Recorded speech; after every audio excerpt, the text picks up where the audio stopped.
Welcome viewer, this video tutorial describes how to disable auto lock in Windows 10 easy steps. First step is click Start, Settings, click Accounts, click Sign in Options.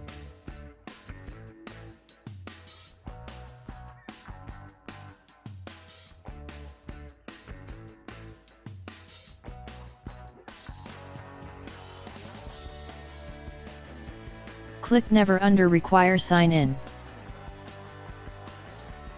Click Lock Screen, click Screensaver Settings.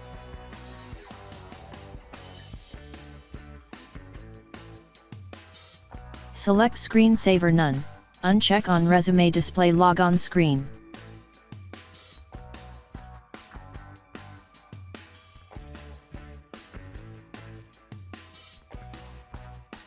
Second step is Edit Power Plan in Windows search bar, click Edit Power Plan.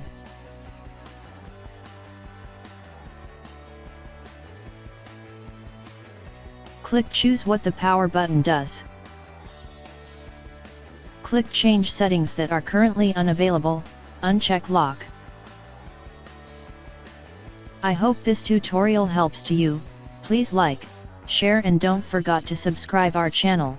Thank you very much. See you next video.